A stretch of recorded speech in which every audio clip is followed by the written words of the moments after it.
we're supposed to get pretty low temperatures tonight. 34 is the prediction. When it gets down that low, there's always a danger of frost, so I'm going to be scurrying around for the rest of the afternoon trying to get a few things done. Don't want to lose all the hard work that I've put in the garden this year at the last minute to frost. So I'm going to go harvest tomatoes, harvest the squash, and I might get the dry beans out if I have time. I also need to pull some corn off the stalks before the squirrels get it all. We'll see how far I get. The first few years of my commercial farming venture, I went crazy every fall around the time frost started being a possibility. My goal was to get everything I possibly could out of the field. I would watch the weather religiously every day starting around September 10th. In my hardiness zone, average first frost is September 15th, though that hasn't happened for years thanks to what we humans have done and are doing to our climate. Any hint of low temperatures found me charging batteries, finding my warm clothes, and filling my thermos with coffee. When frost became a real possibility, I would spend at least 2 days working to beat the frost. And when I say 2 days, I mean 48 straight hours. No sleep. Harvesting through the night with headlamps. As you might imagine, that got old pretty fast. And I stopped after a few years. Still, even though I stopped going without sleep, I worked really hard right before frost. I'm enjoying the pace of the homestead around this time of year. Much less stressful, much more enjoyable.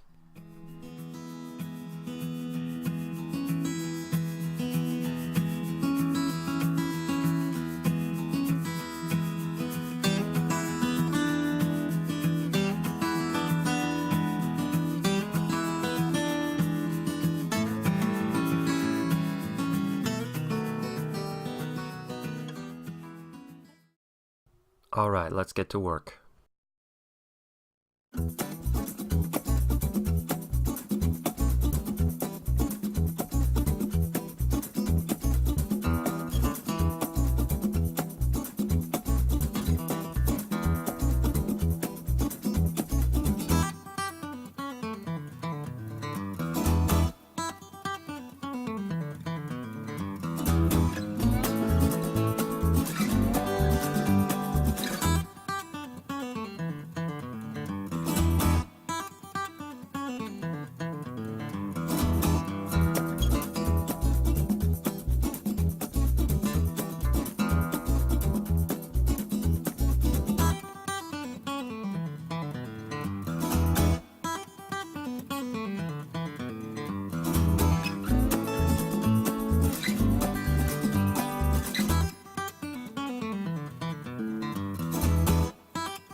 Many farmers and gardeners cure several different things in the sun. For instance, I've seen people curing onions and garlic in hoop houses. In my opinion, this is completely unnecessary and possibly detrimental to those particular crops. I dry my onions and garlic under our deck, where there's great ventilation and airflow, but also shade. However, winter squash and pumpkins do need to be cured in the sun, and here, natural tendency toward thrift, which some people often confuse with hoarding, pays off. These plastic pop-up tables are remnants from my commercial farm. I use them weekly at farmers markets. I didn't get rid of them because they're very useful. These days, I only use them for a few weeks in the fall. 2 of them give me a place to dry squash, and the third provides an excellent, easily cleaned processing table for all of my food preservation. More on that in a different video.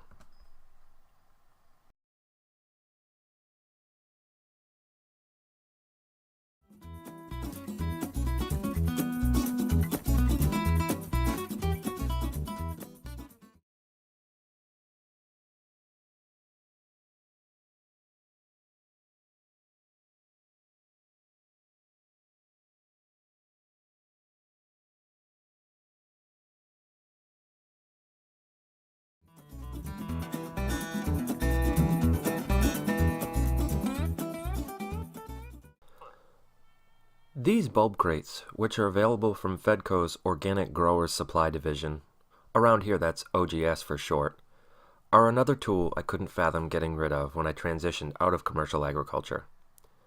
They're incredibly useful, but when it comes to heirloom tomatoes, they're a bit rough and result in damage, particularly when I'm wheeling crates full of delicate tomatoes over rough garden ground in a homemade cart. So, I cut up cardboard to line the bottom and provide a bit of a cushion to keep the tomatoes away from the ridges and slots of the bulb crates.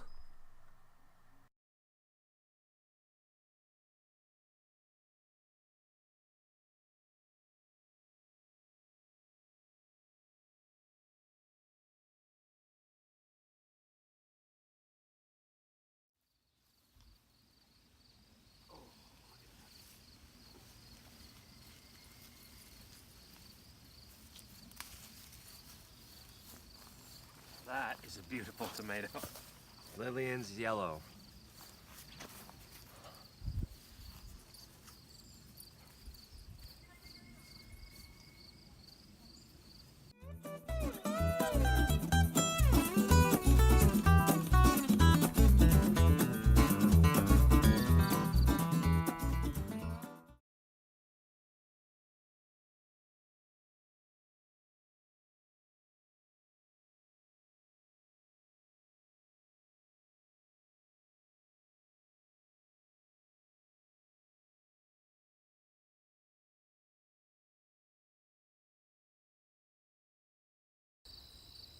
Well, it's time to pick the popcorn. I think it's dried as long as it's going to, because tonight we might get a frost, so I don't want to lose it. Speaking of losing things, this has been a fairly disappointing corn year. I had all that right there, that whole row was sweet corn that the squirrels got just as it got ripe when I was out of town. And then over this weekend, with the remnants of Hurricane Florence coming up the East Coast, we got a lot of wind, and all my fall sweet corn just completely lodged, fell right over.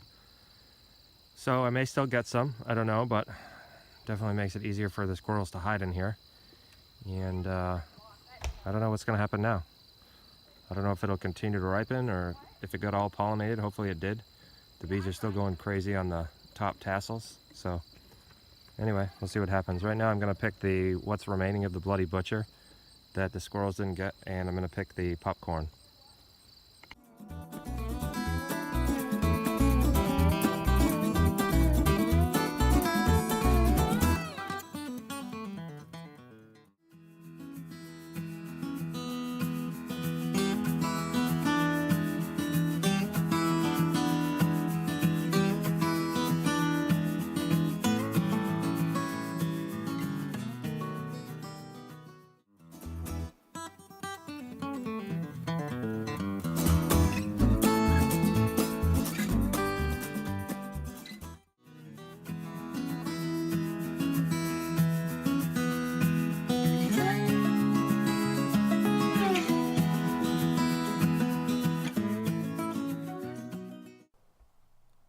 After harvesting the squash, tomatoes, and corn, I went inside to make dinner.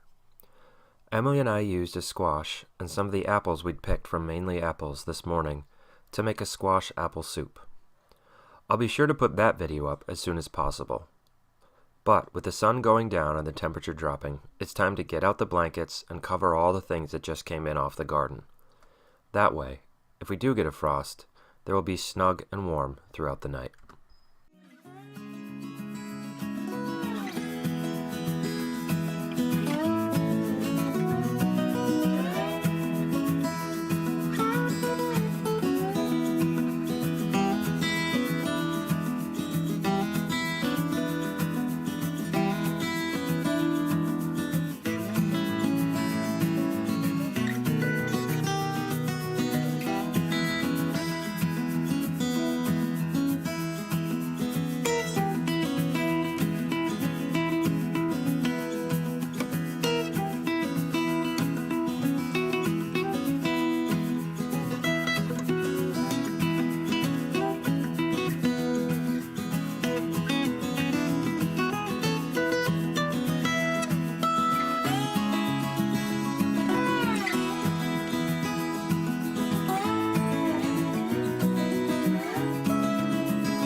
And just before it gets dark, I have one final thing to do.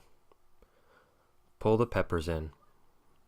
They definitely won't survive a frost, especially since I haven't finished putting the end walls on this hoop house.